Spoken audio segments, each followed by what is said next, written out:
Silamɛw na an y'a bila yɔrɔ min an b'a ta ye o ka kan Gazwatu Karanga na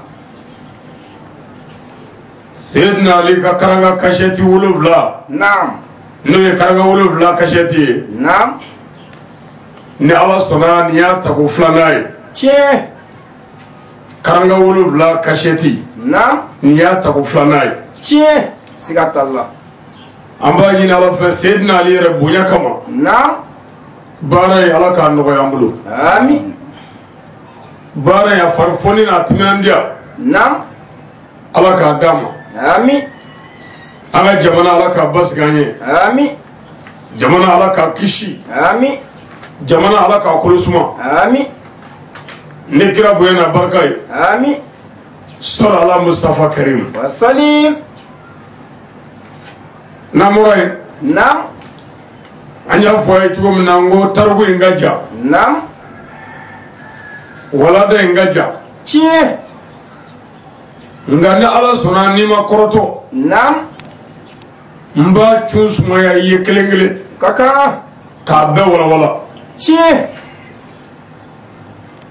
n'i ko Karanga 7 na yan'an ka se Karanga 7 la fɛn dɔw de bi kɛ tiɲɛ min bɛ na ni Karanga sɔrɔli ye siga t'a la Karanga sɔrɔlen kɔ fɛn dɔw de bi kɛ na wa Karanga kɔfɛ ko dɔw de bi kɛ tiɲɛ ni Ala sɔnna an bɛ fɔ ko bɛɛ walawala i ye o ka kan sangare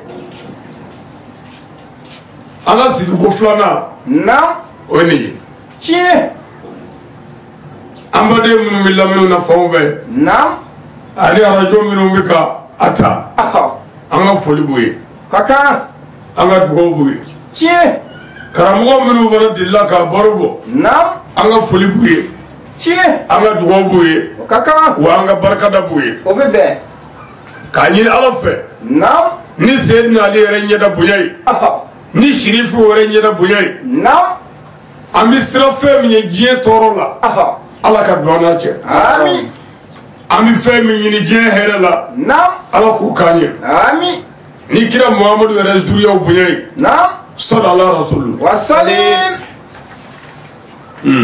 naam. La deuxième épisode de l'histoire de l'imam Aliou aux 7 blocs.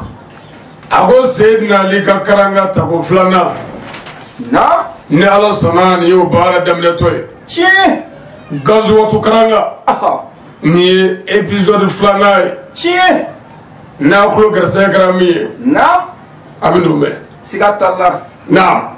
On cherche la protection auprès de Dieu contre les satans de celui qui souffle l'homme à la poitrine. an bɛ ta k'a ɲini Ala faama fɛ ni ka bɔ sɛtanɛ tɔɔrɔ ma ami sɛtanɛ min bɛ jɔn wɔsi wɔsi a dusukun na aha celui qui souffle na l'homme à la poitrine tiɲɛ Ala k'an kisi a tɔɔrɔ ma ami sɛtanɛ man ɲi dɛ siga t'a la wa sɛtanɛ place tɛ nin baro in na yan aha sabu ni baro in ye Ala ka baro ye tiɲɛ ni baro in ye Ala kira ka baro ye sallallahu ta'ala wa sallam wasalim baro in ye maabaw ka baro ye tiɲɛ baro in ye maasɛbɛw ka baro ye sabu n'i ko Seydina Ali i ko Ala kira tiɲɛ n'i ko Ala kira wa i ko Jibirila n'i ko Jibirila i ko Ala yɛrɛ siga t'o la sangare wala wala siga t'o la o fara yɔrɔ t'u la dɛ ayi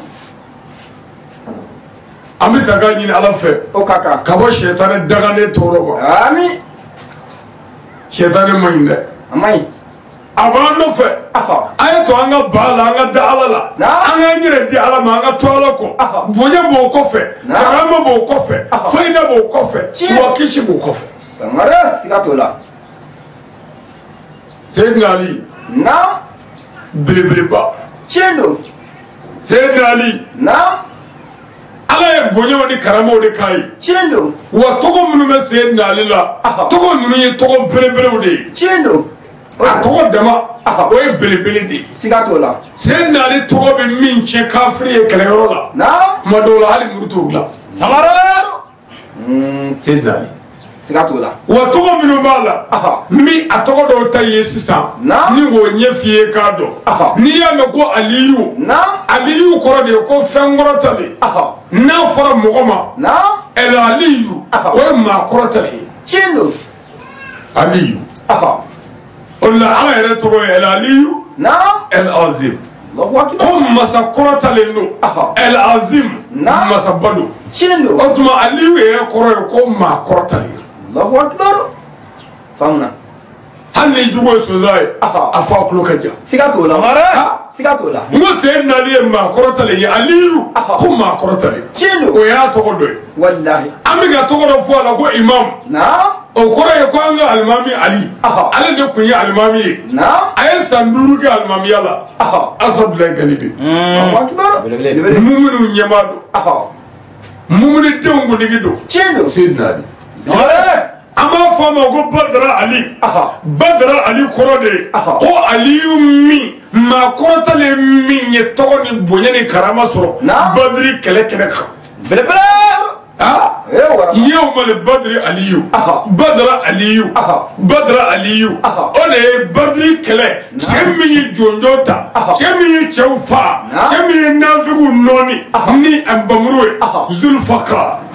Belebele. Waraba. O la a fɔra ma ko Badara Ali.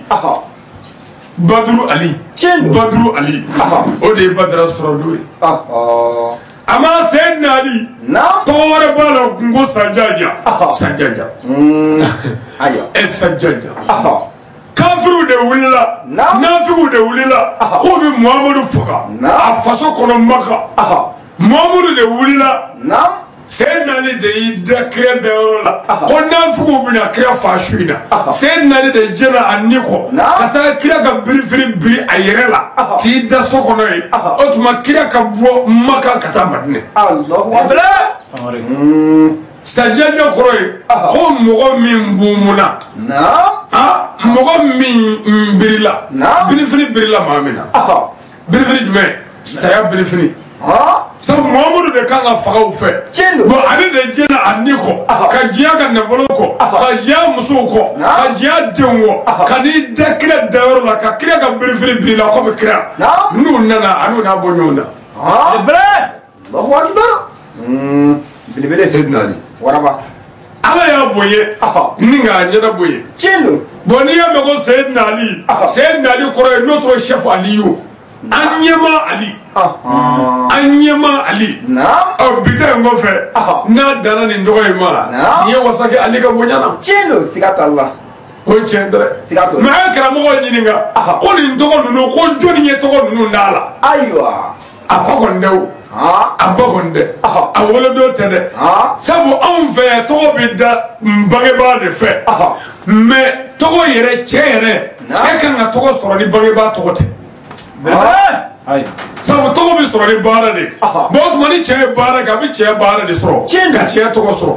Badara Ali min bɛ ka fɔ sisan n k'o dara a la k'a sɔrɔ a si ye san caman sɔrɔ. Tiɲɛ don. San 30 de kɔ. Siga t'o la. A welela Badara. Allahu akbar. Siga t'o la.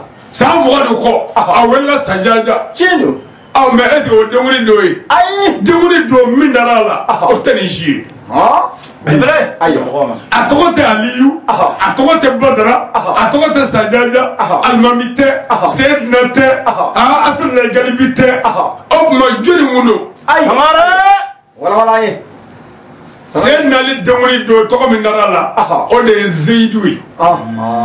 Zeyidu. A tɔgɔ de ye Zeyidu. Mais Muhamadu de ye Aliyu da la. Muhamadu de ko nin ye El Aliyu de ye. Nin ye maa kɔrɔtalen ye. Nka ayiwa tɔgɔ tɔ ninnu sɔrɔla baara de la. Tiɲɛ don. Asadulayi Galibi. Bon kira ti foyi kɛ diɲɛ na fo Ala k'a yamaruya Muhamadu a kɛ. Siga t'o la. Siga t'o la. Ja o kuma ja Ala ye kira yamaruya ko nin bɔ Zeyidu la Zeyidu tɛ. Nin ye El Aliyu de ye. Asadulayi. Seydina Ali. N ko cɛ min bonyana Ala fɛ k'a ɲɛda bonya cɛ min bonyana Ala fɛ ni k'a kɔrɔta cɛ min bonyana Ala fɛ ni k'a dawula ni k'a yanga hasidi bɔnna. Tiɲɛ don. Siga t'o la. Ala ko cogo di inna shaniyaka huwa al-abtar. Wallahi. Mohamed celui qui te hait sera certes sans postérité. Tiɲɛ don. I jugu kɔtigɛra i jugu ta tiɲɛna. Siga t'o la. Seydina Ali jugu mago sara diɲɛ ale la. Siga t'o la fiyewu. Asadulayi. Belebele. Waraba galibi denga waraba Chendo. hashimila ko ko fulenge Odo. Sayyidina Ali che jama nyamba kunde Ayo. Sayyidina Ali Na. che surumanguno kuma bakundu Ayo. nga Sayyidina Ali na mo be jama nyanga wali ala Na. foi ta do che na ko abi faga keko asadullah Allahu akbar. chawta kalisa Sigatola. ay sabali Ayo. ay sabali Ayo. mɔgɔw ye kelen ye o ye n'an kɔnɔ fara tola musow de kɛrɛfɛ n'o tɛ karanga 7 in kɔnɔ sisan i ni cɛw ye i ni musow ye i ni jinɛ kafiriw ye i ni boliw ye i ni masakɛ juguw ye walayi ne taa bɔ masaw ka fina kɔnɔ wa nka se nali n'olu minɛ komi wa kɛlen ka ɲinɛ minɛ n kalani la Ferma wajja ani foyi tɛ kelen ye Chendo. se nali belebele dɛ Sigatola. ala k'a nafa n'a barika Amin. Après, on commence avec le nom de Dieu. Namore anya zizina Allah Ta'ala to barka mai. Sebele jele bi sege ala mima. Bonya ni karama be bi sege ala mima. Na. Faida be bi sege ala mima. Anya zizina to barka mai. Kaka. Oh. Sanari. Aslamo. Jena kono fe babai. Abi fo fana ni ndo ko fu. Chendo. Sabo abi fo fanga jena nyumana le jugumana e wasebela kola ngolona abe fu e dodo ana sama ka boli bekro nga naye nyumange nyuma sara nyuma lahara ala bulu naye jugumange juguma sara juguma lahara do ala bulu Chendo. okuma je fu nga je fenye sabu barga be nyini je kono ya Chendo. ana jine be nyini je kono ya Sigatola. jarame be nyini je na ya jabe be soro je kono ya o Chendo. nga je de te kulenga yoro bara yoro do Ayo. je bara ke yoro de Sigatola. walla ala e kiro de chama ci ku fu te kiro la kana bara dama ko Chendo. kana dalu jonga ala e kiro ci Na. keme saban tan saba ku bega kuma kelevo mawre te ni ala te o kanivo Chendo. o bega kuma kelevo mogo ka balo herela mogo kana nyondo nyo Ayo. kana bi ma ba keme ne ba mo na ne ci anga balo herela Na. o kira laba kira muhammadu mustafa sallallahu ta'ala wa sallam Salim. ka kila go bla kana ni islamia che dine mi ye dine beda shenzaba atu al islam Chendo. Odo. o islamia kana dama Sigatalla. me bi Na. o be on molo chogodi Ayo. be dono islamia la be o islamia dongata no e baye be dona jama chama dona dugu dona kablaw dona misri mogo dona mogo chama dona nga mogo mi yo baya dafa o ma ka dogo Samara. Okadogo. Allahu akbar. Bele.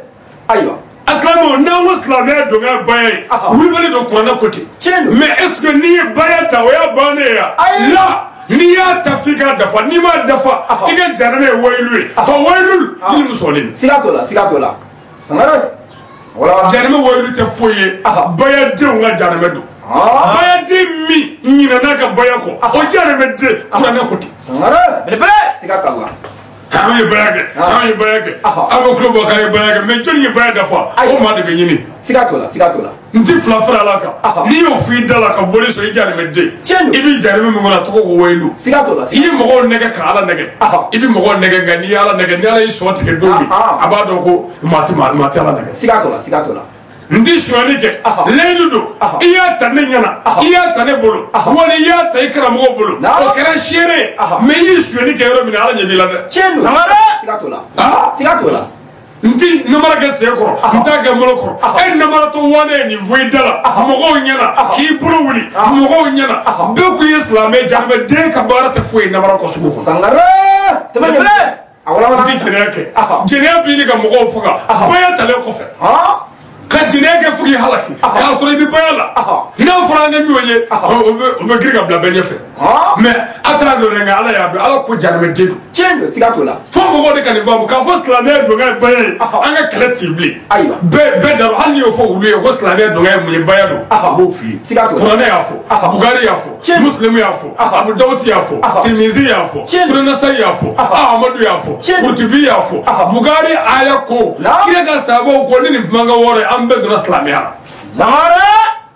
mais a wɔɔrɔ dafabaw an mago b'o la kabi kira tile la sallallahu alaihi wa sallam mɔgɔ dɔw ye layidu wɔɔrɔ in da kira bolo k'a ɲini k'u bɛ kira faga k'a ɲini k'u bɛ sen nali malo k'a ɲini k'u bɛ kira somɔgɔw faga ka tila ka kira somɔgɔw fana faga subhanallah bayadenw de y'a kɛ bilahi kabako bon hali bi baya bi t'an fɛ yan k'a janfa k'a fɔ n b'a la o nafatɔ wale dɔ zo wale kɛ bɛ ka dugu ni du de fa bi bɛɛ bɛ kulo la anw ye baya kɛ o sa turunnen la ne baya k'a bolo o sa turunnen i ye baya kɛ ala mago t'o la jɔnni ye baya dafa o de tɔgɔ ko silamɛ tiɲɛ don siga t'a la siga t'o la n bɛ to ka farasɔn ka nin yɔrɔ ninnu d'i ma i ka nin faamu de baya kɛlɛ ta baalen ni mɔgɔ min ko ko y'a baalen nkalon don nka o de bɛ ɲɛfɔ o ye silamɛya don nka an bɛ gileki bɔ k'o de fɔ n'o fɔra n'o faamuna gileki de bɛ bɔ sisan o dafa cogo o ka kan o ka kan Sangare naam. Le clément et le miséricordieux. Allah mi ye diɲɛ hinɛ lɔbɔlen tigi Allah ara nɛɛma kɛrɛnkɛrɛnnen tigi. Siga t'o la. Baya denw a ti dɔ ten dɛ. Ayi. Ayiwa. An ye baya kɛ ti maa si don alijɛnɛ na. Wala wala. N ye baya ledu ta. N y'a dafa. Ledu 6. Siga kɔnɔtɔ la o ju kuranɛ fo wani. Ledu siɲɛ kɔrɔ nin. A bɛ kuranɛ de la. Sangare. Kɛlɛ t'a la dɛ. Mais a dafa baliya. O ye jarɛmɛ de ye bilahi. Tiɲɛ don siga t'o la. Siga t'o la. Ni kabako kuma ye dɛ. Kabako ba. Kuranɛ ko mɔgɔ minnu bɛ baya ta k'a kɛ fɛn jaasilen ye k'a kɛ fɛn lagosilen ye walima ka baya ta k'a kɛ jagokun y'u bolo anw de baya dɔn ka mɔgɔw gosi k'olu ye jarɛmɛdenw ye kuranɛ ko ten. Siga t'o la fiyewu.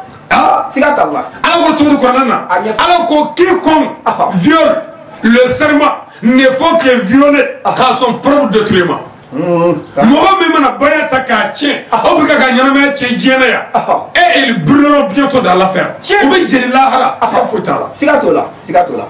Et quiconque remplit l'engagement envers tout miséricordieux Allah mɔgɔ min mana baya dafa ye ni Ala cɛ la Dieu lui apportera bientôt une énorme récompense. Ala b'i sara sarala min ka bon alijɛnɛ don. Tiɲɛ don. Donc baya talen k'a dafa i sara alijɛnɛ n'i y'a dafa. Siga t'o la. N'i m'a dafa dun i bɛ jahanama kɔnɔ. Voilà. Siga t'o la. Wala wala. Fo mɔgɔ de ka nin faamu. A bɛ faamu. An bɛ ɲɔgɔn nɛgɛ n'i baya kɛ o kisilen n'i baya kɛ Ala b'i bugun juru la komi bayi bange cogo min na tiɲɛ don. N'i ye baya kɛ baya kɔrɔ ye ko nimisana n bɛna segin Ala ma ka n yɛrɛ di Ala ma ka n yɛrɛ feere Ala ma. Tiɲɛ don. Ala n tɛ fila fɔlɔ Ala ka fɔ n ka sa Ala n tɛ suɲɛni kɛ fɔ n ka sa Ala n tɛ jɛnɛya kɛ fɔ n ka sa Ala n tɛ n den faga n tɛ mɔgɔ faga fɔ n ka sa Ala n tɛ namara kɛ sen kɔrɔ bolo kɔrɔ fɔ n ka sa Ala n'i ka kira ye n bila ɲuman min na fɔ n ka sa n b'a kɛ. Aw ni Ala cɛ n'i nin f'i da la n'i nin waleya e bɛ se ka jeni cogo di. Ayi abada kɛcogo t'o la. Jeni cogo t'i la o. Ayi. Mais nin bɛ ta de ka tɔgɔ ɲini nin bɛ ta de ka bonya ɲini nin bɛ ta de ka muso ɲini nin bɛ ta de ka ɲɛgoya ɲini nin bɛ ta de ka diɲɛ hɛrɛw ɲini bi Ala ko tɛ bilahi. Belebele. Ɲamɔgɔ ma. Sangare. Fo mɔgɔ de ka nin faamu. Baya bɛ ta Ala ye siranya de la mais baya tɛ ta mɔgɔ ɲini kama. Mais mɔgɔ dɔw ye baya kɛ diɲɛ mago kama. Tiɲɛ don. E bɛ baya la i denmuso npogotigi falen bɛ yen ni ɲɛmɔgɔ b'a fɛ i yɛrɛ y'a dɔn n yɛrɛ y'a dɔn n'i ma don baya la n t'a sɔrɔ o tuma n bɛ baya saba kan kɛ n'i ye den sɔrɔ ne ye min ye ne ye n yɛrɛ dɔn mais mɔgɔ t'olu dɔn Ala y'u dɔn han anw da ye baya dili ye nka an b'a fɔ a ye ka d'a kan n'i m'a dafa jahanama i taa yɔrɔ ye ni kuranɛ tɛ. Sangare. Siga t'o la. Wala wala. N'a ye tiɲɛ n'i bolo o ko tɛ ayiwa mɔgɔ bɛ fili mɔgɔ diɲɛ i bɛ jurumu kɛ. Kira sallallahu alaihi wasallam o nana kira yɔrɔ ko Muhamadu ni maa min ye baya ta ko n tɛ nin kɛ n tɛ nin kɛ n'i y'o kelen kɛ dun kira ko n'a ye Ala jaabi yafa i ma n'a ma jaabi ɲaga ta. Ɲamɔgɔ ma. I y'o kɔrɔ dɔn wa. Ayi. N'a ye Ala jaabi yafa i ma ni nimisana nka n'a ma ja a b'i ɲaga ta lahara tɛ dɛ diɲɛ na yan sabu Ala ka ɲaga ta bi da mumuni ka diɲɛ kɔnɔ yɛrɛ. Tiɲɛ don siga t'o la. Siga t'o la. Moto saya b'o la dɛsɛ b'o la butigi mɛnɛni b'a la tasuma na o n'a ɲɔgɔnnaw olu minnu bɛ kɛ k'olu bɛ mumuni ka jurumu yafa diɲɛ na yan Ala kira ko ten.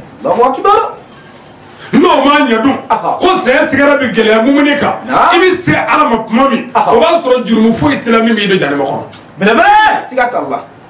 Wala. abagir tola hali munun dem misa aya de alama ko désert be jurmu ya fay devowe Allahu akbar butigi meneni tasuma ko be jurmu ya fay butigi tigi ko mumini ka jurmu bi ya fa ni ode Allah alli tore mo soro muminu mi duwo ke ko ala ka ga jurmu ya fay ja ala ka jurmu bi ya fa ni toro dali mumini kaw bere sigat Allah wala meto ka fara ka nyoro dimandato kana presse aywa to ge nam. Ensuite, que la paix et le salut soient sur notre prophète Mohammed. Namora ya mi solanga kira bele baka. Wa salim. Ne Muhammadu yokoni. Wa salim. Ami solaka. O kaka. Abul Kasim fa. Ami solaka. Wa salim. Abdullah Injini fa. Mohammed. Ami solaka. Wa salim. Ibrahim fa. Ami solaka. Wa salim. Khadija che. Ami solaka. Wa salim. Umm Kulsum ne warqiyatu Fatima fa. Muhammad. Ami solaka. Wa salim. Ami solim maganga ukakiraka. O kaka. Madina ka ukakira. Wallahi. Jiye ka kira ala ye chemi ngusani be. Chendo. Dawe be akabu be. Sigatola. Akugo de ala ye be. Chendo. Chemi no kunde fuitike. Allahu akbar. Alors nous avons établi la terre, les cieux et ceux qui sont entre eux à cause du prophète Mohammed. Allah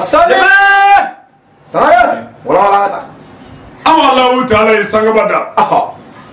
Ali dugukolo. Ana kono fɛnw ni ala y'a da Muhammadu kanu de kama. Allahu akbar. Ni Muhammadu tɛ ti foyi da. Tiɲɛ don. Ahamada.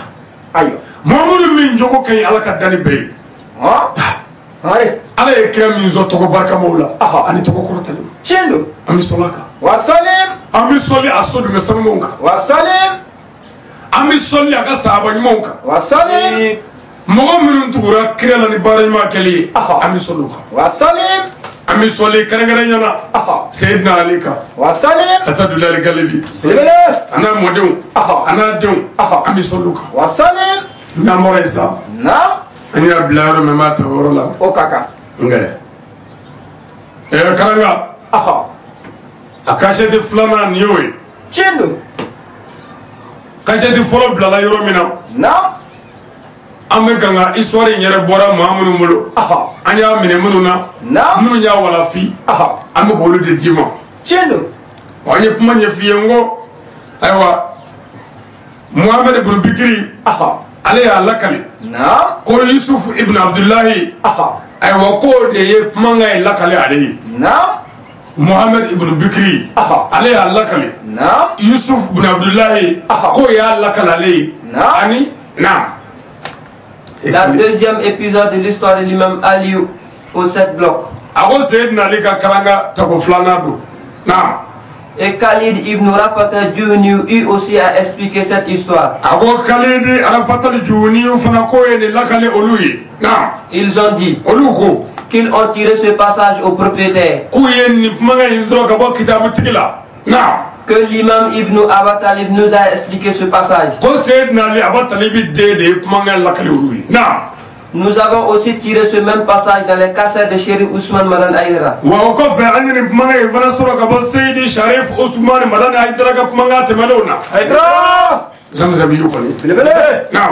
Son élève Bounanyang a aussi expliqué ce passage.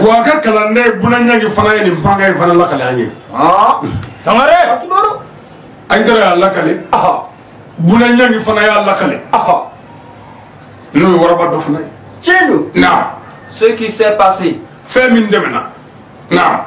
l'imam Ali a dit ko Sayyidina Ali yera ko olu masa o koroye adi satiri dunya lakale ko Sayyidina Ali ya lakale olu yi otuma anga karamo Sayyid Sharif Ousmane Madani Haidara ale fana ya lakale Tiendo. Bounanyang fana y'a sɔrɔ ale bolo k'a lakale anw y'a sɔrɔ olu bɛɛ bolo sa an filɛ k'a lakale. Tiendo. Naam. Il nous a dit Sayyidina Ali ko ama ni ye Sayyidina Ali ka kuma ye min bɛna fɔ an ye. Naam.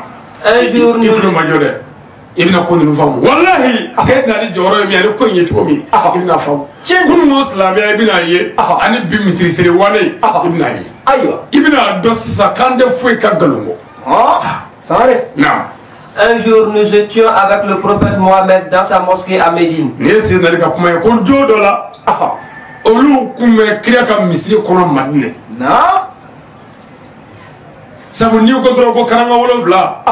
Mais an tɛ se ka wuli k'an ju karanga wolonwula ka ten o kibaru dɔw de bɛ sɔrɔ fɔlɔ min bɛ na ni karanga yɛrɛ kibaruya ye tiɲɛ don don dɔ la Seydina Aliyu ani sahabaw ni Muhamadu u kun bɛ ɲɔgɔn kan kira ka misiri kɔnɔ Madinɛ tiɲɛ don une mosquée très sacrée a ko misiri barikama ye misiri gunoma ye misiri cɛɲumanma ye Madinɛ misiri barajiba selili la kabako don ni mɔgɔ min ye araka seli alikaba la o ye baraji 100,000 alikaba araka baraji ye 100,000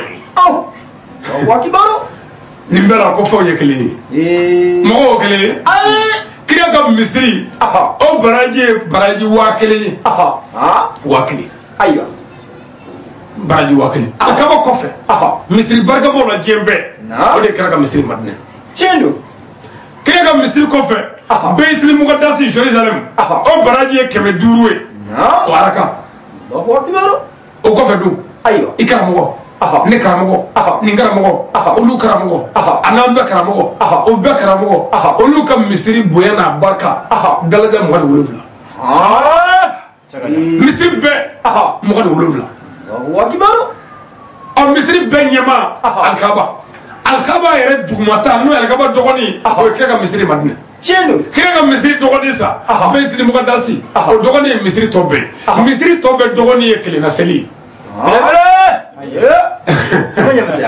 ala k'a kunna diya o tuma kira ka misiri barikama ye don dɔ la k'u kun bɛ yen ce jour-là o don sa le vent soufflait très fort a ko finiba kun bɛ ka ci kosɛbɛ ayiwa don dɔ la kira ni sahabaw ani Seydina Aliyu u bɛ kira ka misiri la ko nin don fɛnɲɛnkolonba bɛ ka ci fɛnɲɛba min ka bilen fɛnɲɛba bɛlɛw bɛ min na fɛnɲɛ bɛ ka ci fa bɛɛ accompagné de poussière partout ani gɔngɔ fa bɛɛ fɛnɲɛ bɛ ci gɔngɔ b'a la poussière suguya bɛɛ b'a la kabako il avait plu o y'a sɔrɔ sanjiba nalen don nin don y'a sɔrɔ sanjiba nalen don nka nin bɛɛ la sanji wolen kɔfɛ fɛnɲɛ bɛ ka ci yɔrɔ kuma caman fɛnɲɛ bɛ kɔn sanji ye siga t'o la mais sanji kɔfɛ fɛnɲɛ bɛ ka ci poussière bɛ ka bɔ tuguni dugu ɲigilen don nka gɔngɔ bɛ ka wuli o kabako ye dɛ kabakoba il y avait l'humidité sur la terre o y'a sɔrɔ dugukolo fa bɛɛ sumalen don fa bɛɛ ɲigilen don fa bɛɛ sumalen don mais nin bɛɛ la poussière bɛ ka wuli kabako le prophète Mohammed et ses disciples étaient dans la mosquée o y'a sɔrɔ kira Muhammadu sallallahu alaihi wa sallam ani sahabaw kun fara bɛ ɲɔgɔn kan misiri kɔnɔ i y'a sɔrɔ kira ni sahabaw bɛɛ fara bɛ ɲɔgɔn kan u bɛ misiri kɔnɔ tiɲɛ don ils ont entendu un grand cri k'u to misiri kɔnɔ fɛnɲɛba bɛ ka ci fa bɛɛ sumanen don kulokanba dɔ de bɔra kulokan gɛlɛnba dɔ o bɔra ayiwa très élevé kulokan min ka kɔrɔtalen don kosɛbɛ derrière la mosquée o kulokan ye ne bɔra misiri kɔfɛ olu bɛ misiri kɔnɔ mais o kulo bɛ kulokan la misiri kɔfɛ ayiwa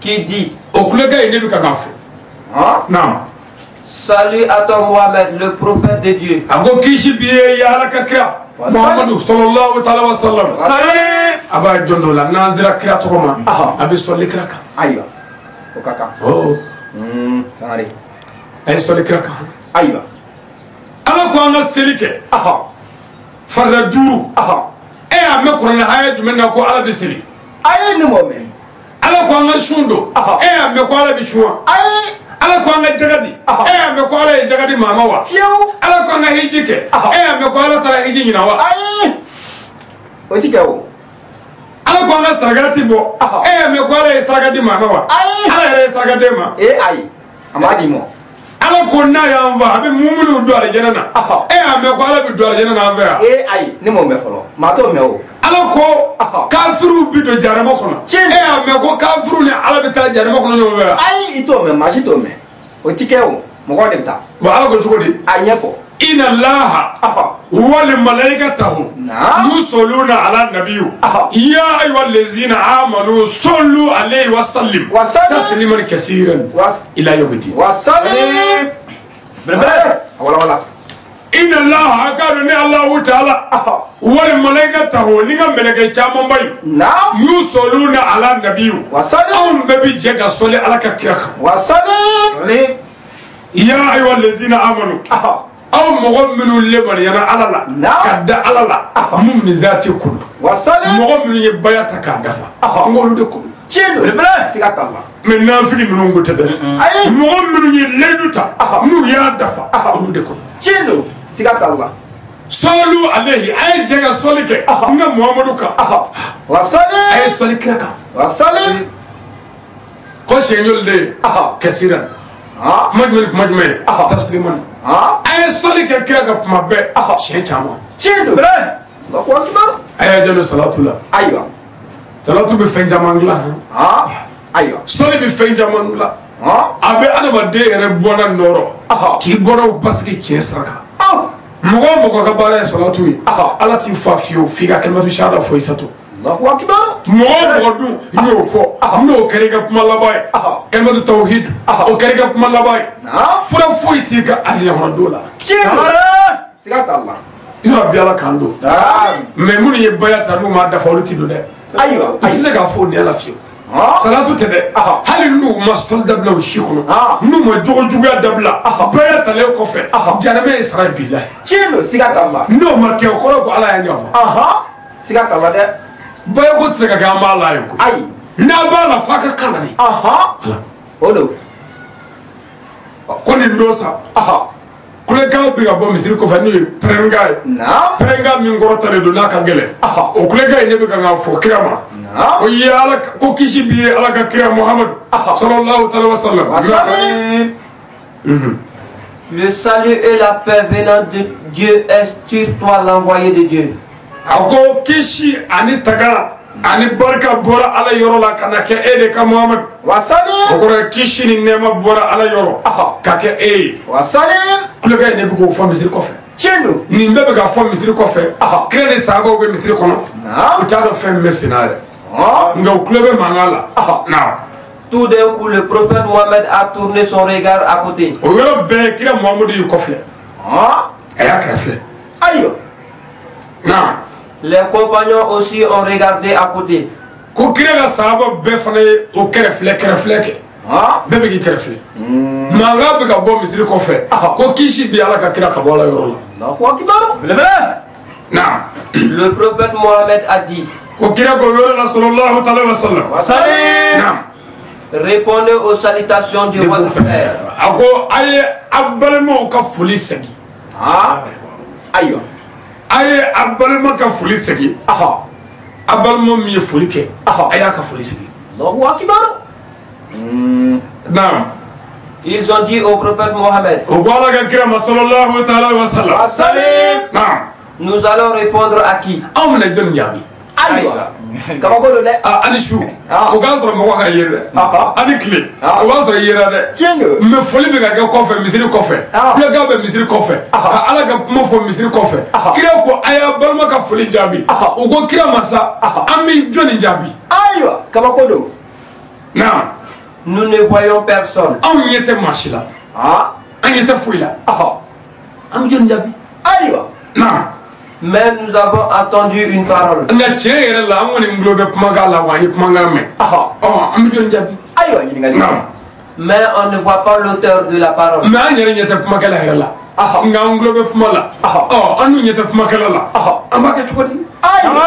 naam Nous allons répondre à qui? an bɛna jɔnni jaabi sisan ala ka kira naam Est-ce un ange? mɛlɛkɛ de don wa mɛlɛkɛ don wa أيوة. an t'o dɔn naam Un djinn? jinɛ yɛrɛ de don wa an t'a dɔn naam Ou un humain? walima mɔgɔ yɛrɛ don wa an jɔnni jaabi كما قول. naam Nous ne le savons pas. anw t'a dɔn fɛn min don nin na mɔgɔ don wa jinɛ don wa mɛlɛkɛ don wa an t'a dɔn e dun ko an ka jaabi kɛ an bɛ jɔnni jaabi أيوة. ينقل. an bɛ jaabi kɛ dɛ أيوة. naam Le prophète Mohammed, Père et salut sur lui, a dit. Non. Vous devez répondre aux salutations de votre frère djinn.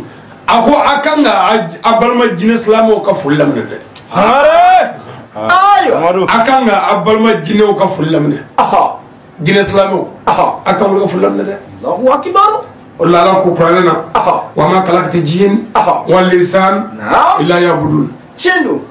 Alors ko certes je n'ai créé les djinns, je les êtres humains pour m'adorer. Les djinns, je les hommes pour m'adorer. Ni alama jino ni adama de da foi kama mbatuleko. Sigato la. O kuma ja jino ni adama de beka kan ala batula. Akira ko sa. Tiens là akan abalma jine islamo ka fullam ne be. Ya o tiens de. Sigata Allah. Anga ngolam ne. Kaka. Na. Les djinns qui ont la foi. Jine munu nyelli maniyati.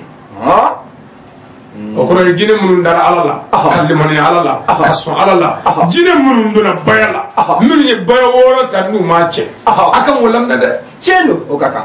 Ani baya ke ko tere. Ay munu ye woro tanu baka. O lu ko. Allahu akbar. Bulti danga koy ay baya kele tabale de o ya damne nedi Allahu akbar ne tani mo ya ke jena ka dafa kire ko abi ka alina garanti tiendo rebele abal majid islam mun ndo islam yala nu dara ala kire banjala ka dakira ka kire la ka do baya la ka baya ta nu ba ka aka wol lamne de o kaka nu ya fo aka wo jabi o kaka na qui croit à un Dieu unique et à moi Mohammed.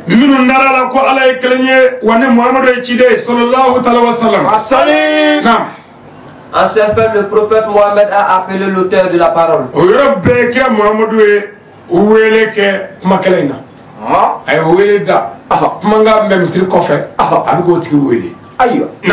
Sors de l'obscurité pour qu'on puisse bien t'observer. Bod bila o kore kene faranye angiye kanye samare makelo ira na sake bod bila na pour qu'on puisse bien t'observer vis-à-vis de nos yeux. Wala sanga sigi anye flawla o kaka kene jalaka nyemwe o kaka bod bila na directement un vieux djinn sort ordinairement. O robbe ko jine toroba do bora kabako bolla kana aïe Allahu akbar na et entra dans la mosquée. O robbe adana misiko abo ko ni kira ko mbe kira ni vodron toroba girna kabo abora chuna ni muhammad nato Allahu akbar kabako na l'imam Ali a dit Sayyidina ko yorola alaga jeba ma na dès qu'il l'a vu ko kabale toroba yin misiri kono yi na il l'a reconnu ayado Sayyidina toroba yin de Allahu akbar kabanye dara toroba yin ga ayado kabako na et il a su que c'est Al-Safat ibn Shamaki. Ako ale a do ko ni Al-Safat ibn Shamaki Al-Safat ibn Shamaki ayado ko ni samare ni ale do ma ko na L'imam Ali a dit qu'il connaît très bien ce vieux.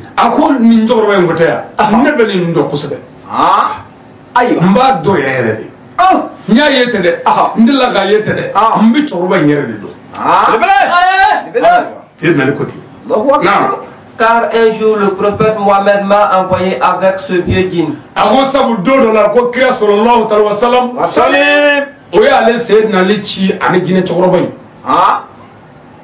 Aïwa. Bijo nore. Do da la ko kriya ya le ci na le ci. Ani ni jogoro bay. Allahu akbar. Jogoro ni jine de. Al-Safat ibn Shamaki. E bara ba ke kriya na fe. Tiendo. Na. Chez ses collègues. Kata kriya ye ne ni jogoro bay ci. Jine jogoro bay ci jine sokala la. Jine no fe. Abalma jine no fe. Dodo. Aïwa. Na. Pour annoncer et prêcher la religion musulmane. Wala zakata waduli ku islamia la. Islamia ni fo jine wuye. C'est nali ni Al-Safat de tar waduli ke. Ibn Shamaki. Aïwa. Jine sokala la. Jine dugula. Jine quartier la. Imam Ali ala tafoqi. Amare. belebele sen nali cɛw tɛ kelen ye siga t'o la siga t'o la hali sini ni jinɛ ye i muso kunkolo dimi i bɛ fɛn bɛɛ kala ka dɛsɛ mais sen nali taara jinɛw ka dugu la ani jinɛ cɛkɔrɔba u bɛ kan ka wajibi kɛ jinɛw ye ka ala ta f'u ye ka kuranɛ ɲɛ f'u ye kabako o don ko jinɛ min donna diinɛ na sen nali bolo ye hakɛ t'a la o don jinɛ min ye baya kɛ imamu ali bolo hakɛ t'a la tiɲɛ don mais olu ka baya tɛ ka kuma da yen dɛ ayi olu t'u ka baya kɛ tɔgɔ ɲinina ye u t'a kɛ yɛrɛ yirala ye u t'a kɛ wasubanjiya ye u t'a kɛ ayiwa namaratɔ sira ye u t'a kɛ walasa ka silamɛw janfa ayiwa olu ye baya kɛ sen nali bolo ni danaya de ye siga t'o la u dan bɛ asafatu bun samaki la u dan bɛ imamu aliyu la tiɲɛ don sen nali siga t'a la n t'a taalen wajulu la wa o tuma sen nali yɛrɛ ka baya kɛra kuma jumɛn ayiwa imamu aliyu kira cire ka kira kɛ kira ye komi n y'a f'i ye cogo min na kasɛti tɛmɛnen la sen nali de bangena kira bangeli san 30 tiɲɛ don o kɔrɔ ye san 30 de bɛ kira ni sen nali cɛ mais ala ye kira ci ka kira kɛ kira ye kira si san 40 o bɛɛ la sen nali si san 10 samara kira cira tɛnɛn min sunkalo tile 17 ka kɛ kira ye o ntɛnɛn kelen kira muhamadu nana ko in ɲɛfɔ sen nali ye o don kelen sen nali ko ashahadu an la ilaha illallah wa ashahadu anna muhammadu rasulullah ka fara kira kan a seereya a y'o jɔ o yɔrɔ bɛɛ ka tugu kira la o ntɛnɛn kelen diɲɛ bɛɛ mɔgɔ fɔlɔfɔlɔ min donna silamɛya la sen nali don diɲɛ bɛɛ mais n'i ko denmisɛnnin fɔlɔ o kɔni ye wulibali da ye mais abubakari de kɛra baliku mɔgɔkɔrɔba cɛkɔrɔba fɔlɔfɔlɔ donna min nana diinɛ na abubakari musow la fɔlɔfɔlɔ ye seyida kadija ye wa seyida ali la denmisɛnninw ye fɔlɔfɔlɔ ye ale ye denmisɛnnin bɛɛ ɲɛmaa ye diinɛ na mais ale yɛrɛ ye diɲɛ bɛɛ ɲɛmaa ye diinɛ na nka denmisɛnninw ta de b'a bolo sabu denmisɛnya kun don jurumu t'a la baraji ma lasɛbɛ sanda a donna diinɛ na ka tugu kira la kira muhamadu sallallahu alaihi wa sallam komi baya ye wɔɔrɔ in ɲɛfɔ ka go a ka gɛlɛn dɛ ayiwa kira ye a balimaw de wele ka dumuni ba tobi k'a ka kiraya ko ɲɛf'u ye mais a ye dumuni ba tobi fɔlɔ k'u kɔnɔ fa kurɛsi na hasimi bɛɛ ye dumuni kɛ k'i fa min kɛ o b'u k'u tɛgɛ jɔsi ɲɔgɔn na ka barikaw ta sa kira ko aw wele kun ye min ye ala de ye ne muhamadu ci ka kɛ kira ye ne nana ni min ye a tɔgɔ ye silamɛya min fɛ a ka don a la o b'a ɲɛfɔ a ye ayiwa o y'a sɔrɔ kafiriw falen don kira ka dumuni na min kɛ ɲumanya ye juru ye dɛ a ye ɲumanya kɛ walayi ɲumanya bɛ se fɛn bɛɛ la fanisiriya bɛ se fɛn bɛɛ la siga t'o la n ko kafiri cɛkɔrɔba ninnu kodɔnbaw u sinna k'u kunkolo jɛ dɔrɔn ko an nɛgɛ an y'i ka kuma mɛn nka nin yɔrɔ in na yan nin kuma barikama in tɛ se ka jaabi nin yɔrɔ in na yan kɔfɛ an ni jaabi sabu u kɔnɔ falen don dumuni na k'a fɔ an t'a la u tɛ se k'o fɛ nka olu tɛ fɛ ka don a la ɔ kɔfɛ an ni jaabi ni dumuni in banna an kɔnɔ ni kabinɛw y'a sɔrɔ tuma min na an bɛ sɔrɔ k'a fɔ n da la ye kabako ba sen nali a bɛna baya kɛ kira bolo yɔrɔ min na sallallahu alaihi wa sallam baya kɛlen kɔfɛ kira ko taa fɔ i fa ye a b'a tɛmɛ sen nali fa ani kira fa kelen ba kelen tiɲɛ don fa kelen ba kelen siga t'a la kira fa ye abudulayi ye sen nali fa ye ba talibi ye u bɛɛ fa ye abudulmutalibu ye tiɲɛ don siga t'a la kira ko taa fɔ i fa ye a ko kira ma muhamadu ni ala ko an k'a kɛ ne fa jɛ tɛ ɲini o la abada Allahu akbar belebele n ko ala y'a bonya de ala y'a kɔrɔta de ala y'a yanga wa jugu bɛɛ bɔ na diɲɛ ani lahara tiɲɛ don mamu ani jugu siga t'o la siga t'o la ala kana an ka jugu amin ala kana bɔ an na amin nka ce jour-là les noms de Dieu que j'avais a ko dɔw y'a sɔrɔ ala tɔgɔ minnu bɛ ne bolo gundo minnu bɛ n bolo ka bɔ kuranɛ na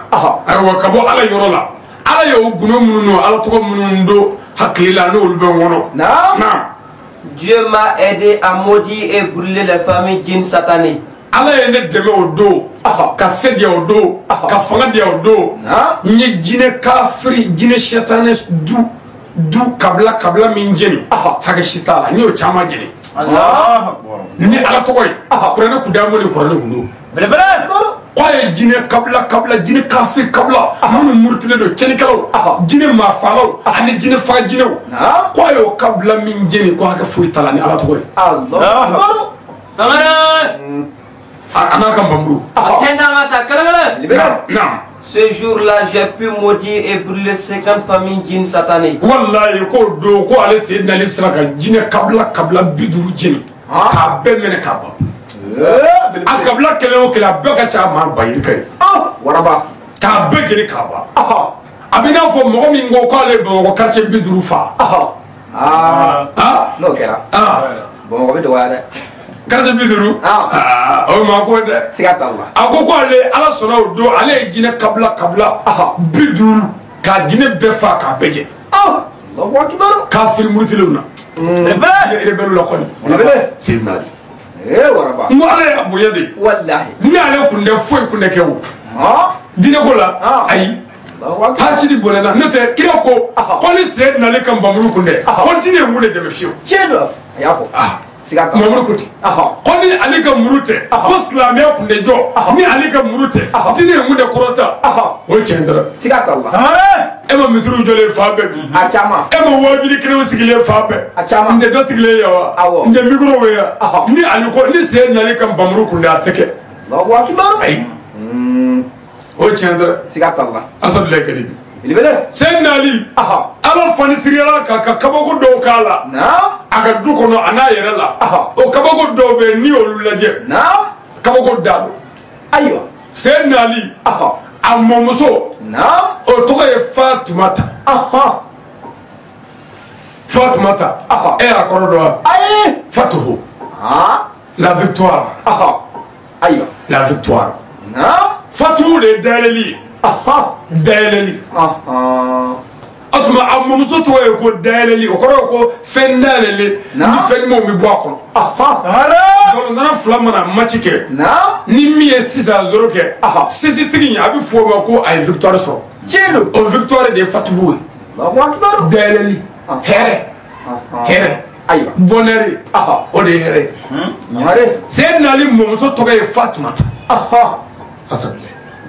sayyidina ali bamuso tɔgɔ ye Fatumata ayiwa a ma ban dɛ sayyidina ali muso tɔgɔ ye Fatumata ayiwa a ma ban dɛ sayyidina ali woloden tɔgɔ ye Fatumata kabako dafara a ma ban dɛ a ma dafa fɔlɔ sayyidina ali mɔden tɔgɔ ye Fatumata a ma ban dɛ sayyidina ali mɔden Mamuru a Seydi Sharif Usmani Madani Haidara o furumuso dɔ tɔgɔ ye Fatumata Diangata ye dɛ ala ye sayyidina ali bonya ni Fatumata tɔgɔ de tiɲɛ e ma kira Muhammadu sallallahu alaihi wasallam a ye denmuso 4 sɔrɔ mais denmuso min tɔgɔ kɛra Fatumata Fatuhu victoire o denmuso de kɛra Sirifu ba ye o de ye Fatumata o do sayyidina ali ni maa tɛ kelen ye halaki ni tɛ tiɲɛ da ye k'i kɔnbara ni sayyidina ali ye o y'i mago salen siga t'a la Hashidi bonana Imam Ali ala ye bonya ni karamaw k'a ye Imam Ali ala ye faydaw k'a ye Imam Ali ala ye mujiza caman kɛ Imam Ali tiɲɛ do siga t'a la mujiza caman don dɔ la jɔn ka ala danaya bi min si ma diɲɛ na foyi tɛ se ka kɛ siga t'a la a baara ci kɛlɛ mais ala danaya baliya bɛ min kɛ jɔn na foyi tɛ se ka k'i ye tiɲɛ do ala danaya baliya man ɲi dɛ a man ɲi a man ɲi sayyidina ali ninnu ye ala ko kun ne kira y'a fɔ ye koyi olu ta kun ye an dame ala la an donna ala la wa an b'a la kira bɛ min fɔ ala la o b'a la n bɛ baara kɛ n'o b'a la o bɛ sɔrɔ ala fana mais maa ye baara ninnu ni hasidiya ni juguya ninnu n'i bɛ an b'a kɛ k'a ɲɛ n'i tɛ an t'a kɛ k'a ɲɛ munafigiya olu ta ma kɛ ten dɛ tomido a baara ci kɛlɛ sayyidina ali a ka ɲɛnamaya la bɛɛ b'a kalama jiriden de kun ka d'a ye kosɛbɛ jiriden pɔmu kun ka d'a ye don dɔ la pɔmu den kelen b'a bolo foyi t'a bolo n'o tɛ hali dumuni tɛ yen o don ayiwa ay pomu dengele nda ka bo sokoro kana kana serjita ka pomu dengele ngo aya dawaga abina adwa da kono ka nyimi o woro be doko fi sabilillah la ay garbudo aywa delli kala do e ka famuna o kala minga ako ko nanga de ala majuna o woro be jana pomu ko aya de ala ma ala jatima Allahu akbar anda delli kala yi ay ko aywa ani sojara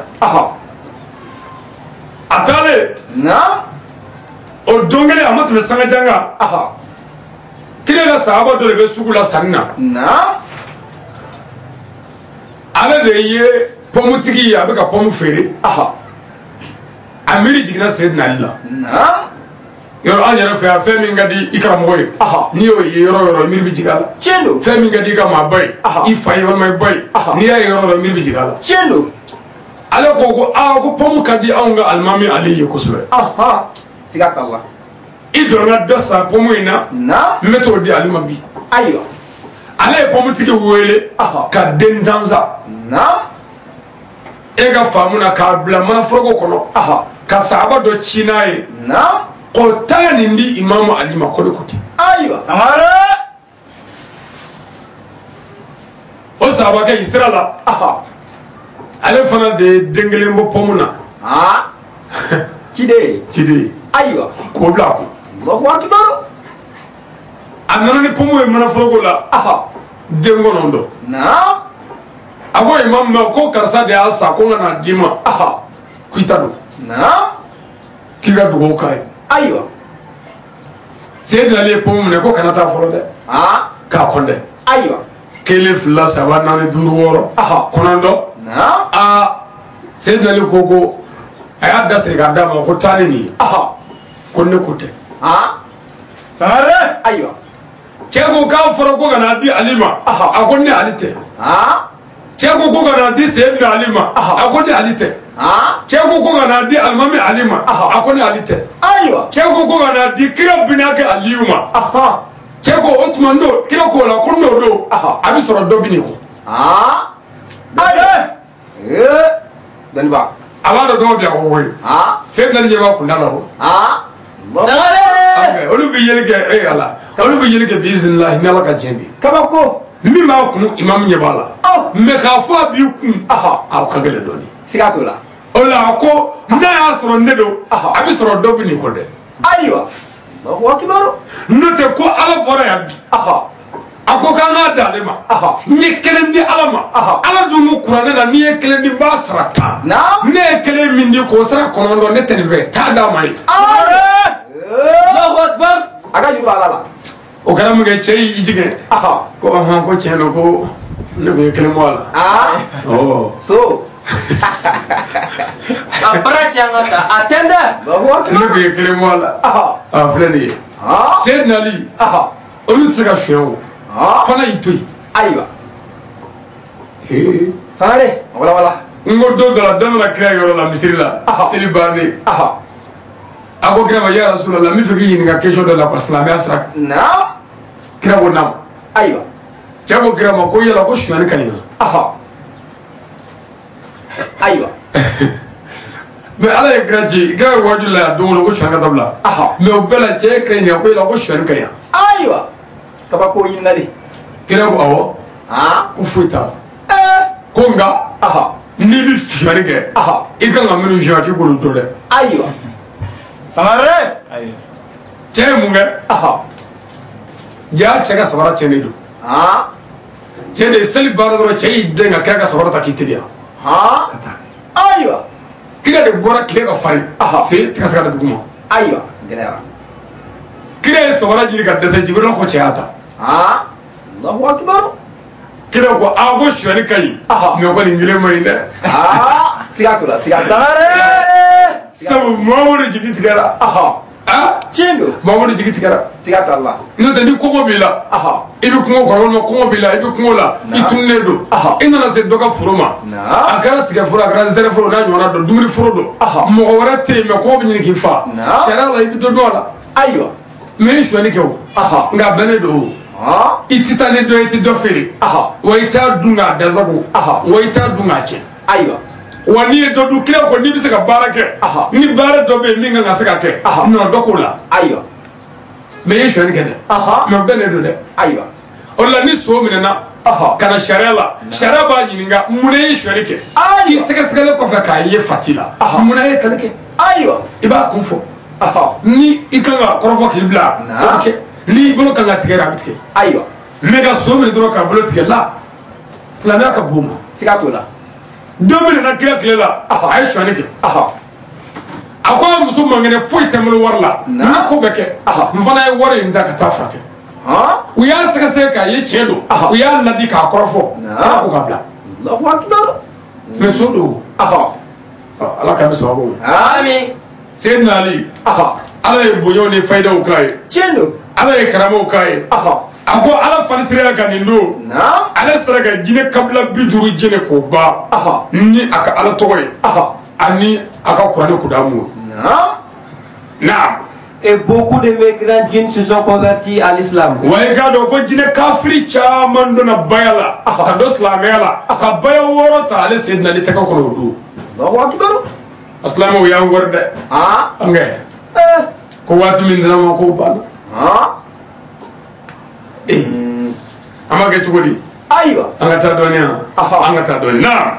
Dès ces faits, Al-Safato ibn Shamaki s'est tourné et regardé le prophète Mohammed dans la mosquée.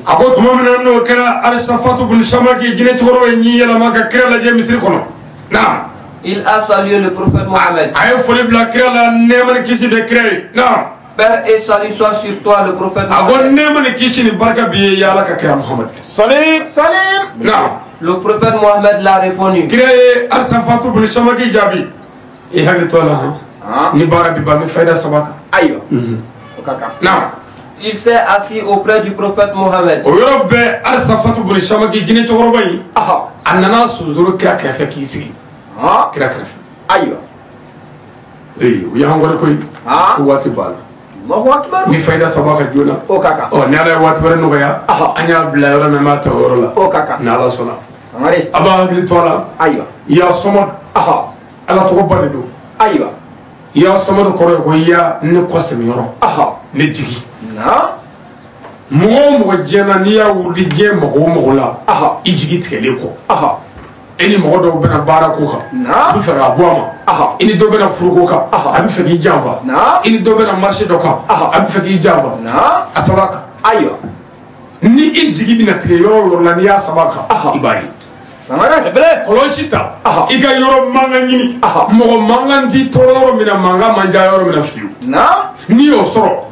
na astaghfir la ga shengeme comme nya fiye chogomina asali kila ga shengeme comme nya fiye chogomina asali fongo fengadi no bana do asabaka ya somadu ya somadu shen bakele keme ani tankele ayo shen wakele keme ta ani dengele sangare ibi dengele ke katake ka keme ke ka wakele sabaka ya somadu akora de ya ne kwaseme yoro ya ne jigi ya ne nishi yoro abu berwili ni ya sabaka iba munyana aywa ngo ba so bi ga hamu ya alala khayira alala ala ni ngoy ne be akuma mina ni wurdi nge ala ka ni ngoy nyana bonye njigi bi fakati ga ala don jigi ko aywa no bana do sabaka ya samad she wa kele keme ta ani kele sangare no da fari fo mana ga je ko ko fikala se darola sangare ala ka me so baba ala kan sa ko kani amin ala kan jenya ala kan la haranya jabana ka basgi jabana ka kishi ya orama kama sallallahu alaihi wasallam assalamu alaikum wa rahmatullahi ta'ala wa barakatuh wa alaikum assalam wa rahmatullahi